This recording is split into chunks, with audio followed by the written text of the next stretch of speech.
12월 14일 정근우의 야구시다. 정근우 이영미입니다. 네. 네. 12월 13일 네. 어제죠. 네. 금요일날 스토브리그에서 새로운 소식이 좀 전해졌습니다. 맞아요. 많이 쏟아졌어요. 네, 많이 쏟아졌어요. 네. 골든글로브 쏟아지고 다 쏟아졌는데 지금 12월 14일 우리가 이제 낮 12시 좀 넘어 1시가 되고 있잖아요. 네. 그럼 아직 그 뭐 기아 타이거즈가 새로운 외국인 투수 뭐 발표가 아직 안 나서 소문은 있는데요. 네. 발표 안 났고 어제 발표 난 상황까지만 우리가 한번 짚어보겠습니다. 삼성에서 최원태 선수를 영입하고 있어요. 네. FA로. 네. FA 보상 선수로 LG에서 최채영 선수를 네. 데리고 왔어요. 네. 그래서 저도 이제 LG 트윈스 관계자한테 좀 물어봤습니다. 삼성의 최채영 선수가 2018년 1차 지명을 받고 계약금 3억 5천만 원에 삼성 유니폼을 입었습니다. 지명할 당시만 해도 포신 페스트볼 최고 구속이 147km를 던지면서 릴리스 포인트가 일정하고 안정적인 제구력을 갖췄기 때문에 삼성의 미래 귀한 왼손 선발 자원이 될 것으로 기대를 모았었죠. 프로 입문 후 6시즌 동안 커리어 하이는 2020년 26경기 146이닝 11승 6패 평균 자책점 3.58이었고 그 외의 시즌은 기대에 미치지 못한 모습을 보였습니다. 보통 선수들이 상무 입대를 하면 뭔가 이제 기량이 향상이 돼서 복귀했을 때 완전 좀 또 새로운 모습을 보이게 되잖아요. 맞습니다. 본인의 기량을 펼치지 못하고 상무를 갔을 때는 거기서 거기서 터닝 포인트를 맞아요. 가져가지고 네. 굉장히 성장해서 네. 나온 선수를 많이 봤었는데 또 기량이 좋았던 선수들은 잘 모르겠습니다. 그렇죠. 유지하기가 그만큼 좀 쉽지 않은 것 같아요. 쉽지 예. 않기도 하죠. 네. 최채훈 선수 같은 경우에는 오히려 상무 제대 후 부진의 늪에 빠져서 굉장히 힘겨운 시간을 보냈거든요. 흥미로운 건 최채훈 선수가 2023년 15경기에서 1승 7패 평균 자책점 6.68에 그쳤는데 당시 1승을 했던 상대가 LG 트윈스였어요. 네. 올해 2024년에는 14경기 승패 없이 1홀드 평균 자책점 6.30에 머물렀습니다. 정프로 네, 그리고 네. 지난번 시간에 차명수 단장이 가장 좋은 선수를 뽑겠다. 뭐 보직에 상관없이 이렇게 표현을 했었단 말이에요. 네. LG의 최채영 선수 지명은 가장 그래도 합리적인 선택이었다고 보시나요? 제가 지난번에 확실하게 투수 쪽으로 좀 많이 지명할 것 같다. 눈을 많이 돌릴 것 같다고 말씀드린 적이 있는데 왜냐하면 지금 부상으로 중간 격투들이 많이 빠진 상태였기 때문에 중간에서 뭔가를 역할을 해줄 수 있는 롱 릴리프로 좀 네. 필요하지 않을까 싶은 생각이 들었었는데 내년 LG 트윈스에서 좋은 활약을 펼치지 않을까. 좋은 카드를 선택했다. 저는 보여주고 있습니다. 네. 그런데 이제 최채훈 선수가 2020 시즌 이후에 구속과 구위가 좀 떨어졌었거든요. 그 네. 이유가 무엇일까요? 일단은 뭔가 체력적인 부분도 있겠지만 뭔가 밸런스 부분에서도 뭔가 흐트러지지 않았나라는 느낌을 받았고 팀이 바뀌었을 때 또 LG 트윈스랑 궁합이 잘 맞아서 트레이닝을 잘 받다 보면 예전에 좋았던 느낌, 구석을 저는 다시 찾을 수도 있다고 좀 보기 때문에 내년 시즌이 굉장히 중요하지 않을까라고 보여지고 있습니다. 정프로는 뭐 맞대결 한 적 있었나요? 저도 최채원 선수 어릴 때 네. 좀 맞대응을 했었는데 솔직히 저한테 좀 많이 혼났죠. 저는 그때 당시에 자완 투수들은 조금 치기 좋아했던 상황이라 가지고 네, 네. 그때 최채원 선수한테는 제가 좀 강했던 걸로 기억하고 있습니다. 네네. 여러분도 뭐 아시다시피 최채훈 선수가 이제 부진 탈출을 위해서 해외로 여러 곳을 다니며 좀 안간힘을 다했습니다. 일본의 드라이브 라인 센터, 또 미국 애리조나주에 있는 PC 퍼포먼스 트레이닝 센터 등을 돌면서 자신의 문제점을 보완하려고 많은 노력을 기울였거든요. 그나마 좀 다행이라면 최채훈 선수가 이제 잠실야구장에서의 통산 성적이 그래도 괜찮습니다. 18경기 12경기에 선발로 나가서 4승 5패 1홀드 평균 자책점 3.62 나쁘지는 않은 성적이죠. 네, 준수한 성적이라고 네, 보십니다. 네. LG 구단에서 최채영 선수를 영입한 이유는 어떻게 좀 설명을 하던가요? 네. 먼저 LG도 삼성의 20인 보호선수 명단을 받고 고민을 거듭했었는데요. 최채훈 선수가 눈에 띄었지만 가장 걸렸던 게 상무 제대 후 성적이 확 떨어진 그런 부분이었습니다. LG는 최채훈 선수가 제대 후 부위를 회복하려고 노력하는 과정을 주목을 했는데요. 작년과 올 시즌에는 기대에 못 미쳤지만 내년 시즌부터 기량을 회복할 가능성이 높다고 판단했습니다. 최채영 선수 외에도 유력 후보들이 저런 몇 명 있다고 얘기 들었었는데 맞나요? 그렇죠. 네. 네. 이름을 밝히기는 어렵지만 젊은 나이와 안정적인 능력을 갖고 있는 선수가 있었는데 이 선수와 최채훈 선수가 끝까지 경합을 벌였다고 합니다. 다양한 논의 끝에 LG로선 미래 가치 면에서 최치훈 선수가 더 도움이 될 것 같다고 판단을 내렸다고 하는데요. 그래서 그 선수가 투수인지를 좀 물어봤거든요. 네. 예, 투수라고 답을 줬습니다. LG는 처음부터 보상 선수로 정프로의 말처럼 투수를 생각하고 있었습니다. 삼성 보상 선수를 관련해 가지고 네. LG 이번에 2군 감독이 되셨던 이병규 감독이 좀 이름이 많이 거론됐어요. 그 LG는 이 부분에 대해서 좀 되게 조심스럽게 이야기를 했습니다. 그러니까 LG 구단에서 이병규 2군 감독한테 자문을 구한 건 맞대요. 이병규 감독이 뭐 어떤 선수를 뽑아라, 뽑지 말라 그런 이야기는 전달하지 않았다고 합니다. 단지 그 선수의 스토리를 LG 구단에 설명해줬다고 하는데요. 예를 들어서 뭐 최치흥 선수가 상무 제대 후 어떤 스토리를 갖고 있는지, 또 후보군에 있었던 또 다른 선수는 어떤 스토리가 있었는지에 대한 이야기였던 거죠. 검토를 하는 선수에 대한 조언을 해줬다, 자문을 해줬다, 그렇게 설명을 했습니다. 최원태 선수의 보상 선수 네. 지명에 대해서 셀러리 캡도 분명히 저희가 걸릴 거라고 했었는데 그것도 이제 어느 정도 작용이 됐겠죠. 네, 당연하죠. LG 구단도 그 부분을 염두에 둘 수밖에 없었다고 말했는데요. 높은 연봉을 받고 있는 선수는 뽑을 수 없었다는 말로도 해석이 되죠. 현재 LG는 셀러리 캡이 초과되지 않게끔 선수 구성을 마쳤다고 설명했습니다. 나름 만족할 만한 외부 선수 영입을 만들어낼 수 있었다라는 입장입니다. 그리고 또 LG가 최채영 선수 발표하기 전에 네. 김강률 선수와 3플러스 1년을 14억을 맞아요. 이제 계약을 했는데 네. 소문은 많이 돌았어요. 그렇죠. 그런데도 불구하고 발표가 조금 늦어진 데는 좀 어떤 이유가 좀 있었을까요? 네. 큰 틀에서의 계약 합의를 이뤘고 세부적인 내용을 놓고 조정하는 시간이 길어지다 보니까 발표가 늦게 됐습니다. 나이가 있다 보니 구위가 조금 떨어진 면은 있지만 기본적으로 속구를 던질 수 있는 능력이 있고 다양한 경험과 안정적인 제구력을 높이 평가했습니다. LG는 김강률 선수가 풀카운트에서 과감하게 포크볼을 던져서 헛스윙 삼진으로 이닝을 정리했던 점을 주목했습니다. 잔부상이 많아지면서 포크볼을 사용하는 빈도가 좀 떨어지긴 했는데 자신의 몸 상태로 인해서 포크볼을 사용 안 하는 건지 구질에 대한 자신감이 떨어진 건지에 대해서 좀 대화를 나눠보고 싶다는 이야기도 전했습니다. 김강률 선수의 포크볼은 좀 어때요? 저는 잘 못 쳤습니다. 아, 네. 전성기 때는 너무 좋았지만 이제는 조금 덜 떨어지는 느낌이긴 하더라고요. 그게 무엇보다 구속 자체가 전성기 때보다는 조금 이제 떨어진 느낌이 있기 때문에 다시 뭐 트레이닝을 받는다 그러면 또 좋아지지 않을까 싶은 생각이 듭니다. 왜냐하면 LG 트윈스가 트레이닝 파트가 워낙 잘 돼 있기 때문에 네. 김강률 선수에 맞게끔만 뭔가 몸을 잘 만든다 그러면 좋았던 때로 다시 돌아가지 않을까 싶은 생각이 듭니다. 네네. 그리고 LG 트윈스가 이번에 공식 발표는 아직 안 했지만 NC 다이노스에서 방출된 심창민 선수를 영입한다는 얘기가 나오고 있습니다. 아, 네네. 맞습니다. 입단 테스트를 거쳤고요. 뭐 이미 연경학 감독도 이야기를 했었죠. 합격 판정을 받았습니다. LG는 심창민 선수가 올 시즌 볼넷 개수가 좀 늘어난 점을 주목을 했습니다. 그래서 테스트만 하지 않고 다각도로 밀도 있는 조사를 했다고 합니다.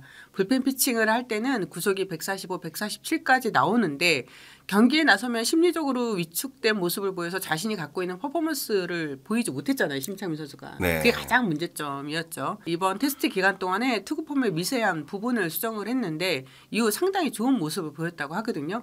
심창민 선수가 갖고 있는 잠재력이 있기 때문에 제구만 보완된다면 팀에서 충분히 활용 가능한 불펜 자원으로 기대를 갖고 있었습니다. LG 구단도 이런 이야기를 했어요. 이렇게 한꺼번에 투수 막 서너 명을 영입한 건 정말 보기 드물다. 오프시즌 동안에. 네. 네. 장현식 선수를 필두로 해서 지금 김강률 선수 또 심창민 선수 최치흥 선수까지 네.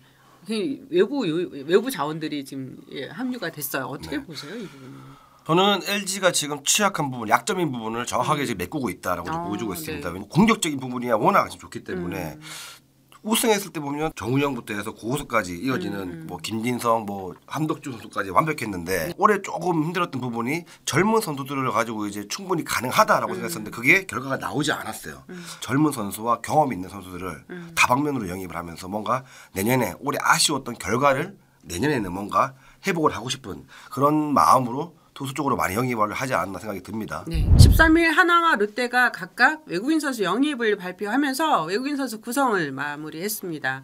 하나는 라이언 와이즈의 재계약에 이어서 외국인 신규 영입 선수를 발표했죠. 사실 우리 방송에서 많이 언급이 됐던 선수 두 명이에요. 네. 투수는 코디 폰세 총액 100만 불이고요. 타자는 에스테반 플로리얼 선수 총액 85만 달러에 영입을 했습니다. 일단 정프로가 지금 코디 폰세 선수 영상을 계속 보고 있었잖아요. 네네. 네, 뭐 감탄사를 엄청 많이. 일단 구속 하네요. 자체가 네. 굉장히 힘이 있고 무엇보다 변화구의 무브먼트가 굉장히 좋습니다. 그리고 입체정도도 굉장히 좋긴 한데 마운드에서 굉장히 보폭이 넓어요.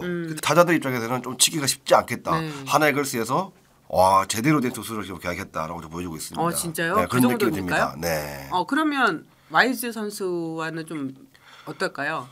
솔직하게 느낌은 지금 와이드 선수보다는 좀 더 위다라고 저는 보여주고 있습니다. 네. 코디 폰세 선수가 이제 일본 프로야구에서 39경기 중 36경기에 선발로 나서면서 경기당 이제 100권 이외를 소화할 수 있는 이닝 히터와 스태미너를 과시했습니다. 올 시즌 NL 라쿠텐에서 1, 2군 도합 127이닝을 소화했는데요. 좀 이 선수의 가장 큰 좀 단점은 잔부상이 좀 많다. 요 점인 것 같아요. 이 부분이 약간의 불안 요소이긴 합니다. 또 잔부상이 많았다는 거는 한편으로는 이제 안 아플 때 됐잖아. 긍정적이고 그렇죠. 긍정적으로. 네네. 네. 에스테반 플로리얼 선수 드디어 하나 이글스 유니폼을 입게 됩니다. 플로리얼은 마이너리그 통산 172도루를 기록했으면서 트리플 A에서 최근 3년 연속 20도루로 빠른 발을 과시한 선수입니다. 수비 능력 또한 플로리얼의 가장 큰 장점이라고 할 수 있는데요. 정프로의 의견도 좀 궁금해요. 플로리얼 선수는 확실하게 수비와 주루는 높은 점수를 줄 수는 있지만 저는 타격에서 좋았을 때와 그렇지 못했을 때 쓰인 궤도가 굉장히 차이가 많이 나더라고요. 좋은 타구를 결과를 냈을 때는 보면 레벨식으로 찍어치는 등이 굉장히 많은데 그렇지 않은 경우에는 굉장히 많이 돌아 나오는 나오는 순간 이 선수는 변화구 대처 능력이라든지 컨택 능력이 좀 많이 좀 떨어지지 않을까. 그래서 좀 에버리지가 이제 떨어진 상태였지 않나라는 생각이 듭니다. 스윙의 변화가 좀 많이 찾아왔더라고요. 네. 이게 이제 한국에서 좀 잡혀야 될 텐데요. 타구에 역회전을 걸어주는 모습을 봤을 때는 편안해 보인다라는 느낌이 좀 있었는데 그렇지 않았을 때는 굉장히 급해 보인다라는 많이 받았거든요. 근데 만약에 그게 길어진다 그러면 조금 불안 요소는 좀 있습니다. 네. 사실 에스테반 플로리얼은 5일 전에 계약을 이미 합의가 됐었어요. 네. 발표가 좀 늦어졌는데 가장 큰 이유는 메디컬 체크죠. 메이저리그 윈터 미팅이 열렸던 미국 텍사스주 댈러스에 우리 KBO 리그 단장들이 많이 갔는데 그중에 손혁 단장과 담당 팀장이 같이 동행을 했었죠. 그래서 현지에서 메디컬 체크가 진행이 됐습니다. 플로리아 선수가 도미니카 공화국에서 훈련 중이었는데 하나의 요청을 받고 댈러스로 이동을 했었다고 합니다. 그리고 에스테반 플로리얼은 정프로 기억나세요? 저희가 작년에도 네, 맞습니다. 리스트에 있었던 선수고 가능성이 있다라고 저희 얘기를 했었잖아요. 네. 그때 정말 풀 배팅을 했던 구단이 있어요. 하나는 아니고 왜 이게 성사가 안 됐냐면 이 선수가 그 미국의 영주권을 신청한 상황이었어요. 그 영주권 문제로 한국에 올 수 있는 상황이 아니었다고 합니다. 네. 롯데자이언츠도 이제 외국인 선수 구성이 마무리가 됐잖아요. 네. 찰리 반즈와는 재계약을 했고 이제 내년 가면 이제 4시즌째 되는 거예요. 네. 그리고 신규 외국인 선수 터커 데이비슨과 계약을 발표하면서 이제 마무리가 됐는데 그러면서 이제 자연스럽게 에런 윌커슨과는 결별을 했습니다. 터커 데이비슨 영상 보셨는데 어떤 선수인 것 같아요? 롯데가 반주 선수도 자완인데 터커 선수까지 자완이네요. 네. 근데 느낌이 다릅니다.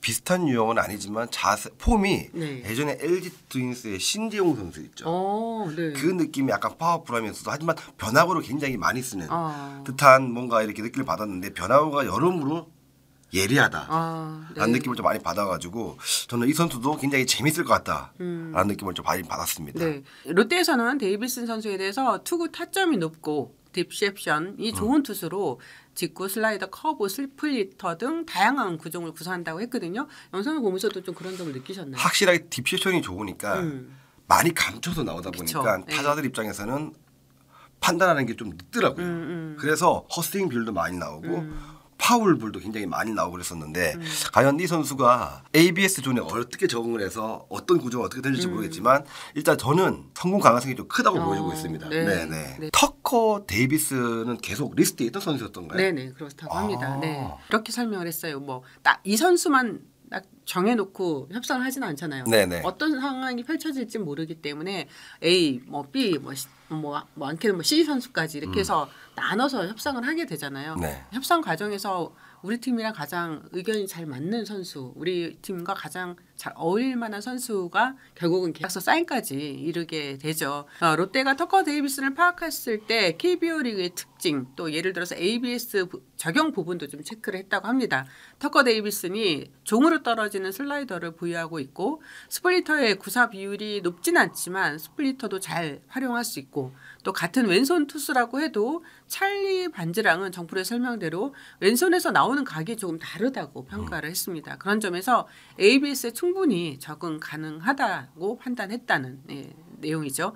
또 찰리 반지와의 재계약 진 얘기도 궁금했는데요. 반지가 내년 시즌이면 롯데와 4시즌을 함께 하는 셈인데 그런 점에서 선수에 대한 존중을 앞세웠다고 합니다. 롯데는 찰리 반지를 외국인 선수가 아닌 우리 선수라고 표현했었고 찰리 반지의 선택과 결정을 존중하는 의미에서 기다림을 가졌고 13일 발표보다는 조금 더 일찍 계약이 이뤄졌지만 이런저런 내부 사정으로 발표가 좀 미뤄졌다고 합니다. 롯데는 윌커슨 선수와의 재계약이 안 된 걸 몹시 안타까워했습니다. 선수 실력은 물론 인성면에서도 나무랄 데가 없는 선수이기 때문에 아쉽게 계속 함께하지 못하게 된 점을 많이 속상해했어요. 네. 그리고 하주석 선수와의 사인앤트레이드도 이제 사실 롯데자이언츠가 계속 거론이 됐었잖아요. 네. 이번에 롯데는 좀 더 단호한 입장이었습니다. 우리는 생각이 없다. 유격수 자리는 내부 경쟁을 통해서 만들어 가려고 한다는 게 공식 입장이었습니다.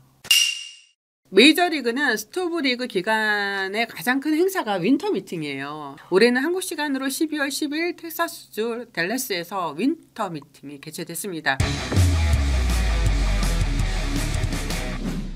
정리의 야구 시간.